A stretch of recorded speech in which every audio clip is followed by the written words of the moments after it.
Word of Life, December 2021, taken from the Gospel of St. Luke chapter 1, verse 45. Blessed are you who believed that what was spoken to you by the Lord will be fulfilled. This month too, the Word of Life refers to a beatitude. It is the joyful and inspired greeting of one woman to another. Elizabeth is speaking to Mary, who has come to help her.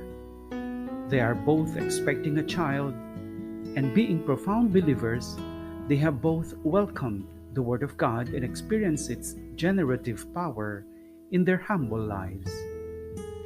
Mary is the first blessed in Luke's Gospel.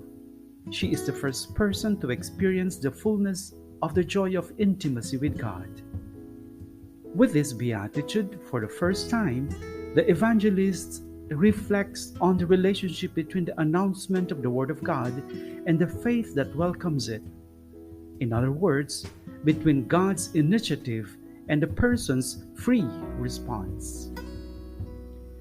Blessed are you who believed that what was spoken to you by the Lord would be fulfilled. Mary is a true believer in the promise made to Abraham and his descendants forever. She is so empty of herself, so humble and open to listening to the Word, that the Word of God itself can become flesh in her womb and enter the history of humankind. No one can experience the same motherhood as Mary, but we can all imitate her and trust in God's love. If we welcome the Word with an open heart, its promises can become incarnate in us too, and make our lives fruitful in many different ways. As citizens, parents, students, workers, or politicians, whether we are young or old, healthy or sick. What if, like Zechariah, our faith were shaky and uncertain? We can still continue to trust in God's mercy. He will not stop seeking us until we too rediscover His faithfulness and bless Him. Blessed are you who believed that what was spoken to you by the Lord would be fulfilled. In the same hills of the Holy Land, in more recent times, another mother who also had deep faith taught her children the art of forgiveness and dialogue as she had learned from the Gospel. This was a small sign in this land, a cradle of civilization, which has always been in search of peace and stability even among the followers of different religions. Margaret recounts, "We children were offended and upset because the other children who were our neighbors said that they did not want to mix with us. Our mother told us to invite these children to our house, and she gave them some fresh bread she had baked and told them to take it home to their families. Since then, we have been able to build friendships with these people." Focolare founder Carol Lubick also supports us in having the courageous faith. She wrote, "After Jesus, Mary is the one who knew how to say yes to God in the best and most perfect way. This is the source of her holiness and her greatness. If Jesus is the Word, the incarnate Word, Mary, because of her faith in the Word, is the Word lived out.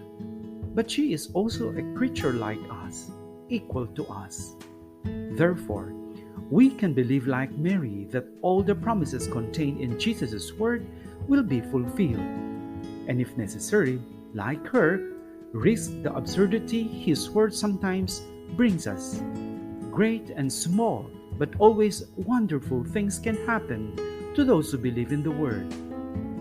We could fill books with the facts that prove this. When in our daily lives, in reading the Holy Scriptures, we encounter the Word of God, let us open our hearts to listen, with the faith that what Jesus asked of us and promises will come true. It will not be long before we discover that He keeps His promises. Blessed are you who believed that what was spoken to you by the Lord would be fulfilled. In this time of preparation for Christmas, We recall Jesus' surprising promise to be present among those who accept and live the commandment of mutual love. Where two or three are gathered in my name, that is, in evangelical love, there am I, in their midst. With a firm belief in this promise, let us allow Jesus to be born again today in our homes and in our streets through our mutual acceptance by listening deeply to one another and, like Mary and Elizabeth, through our fraternal welcome of one another. Letizia Magri.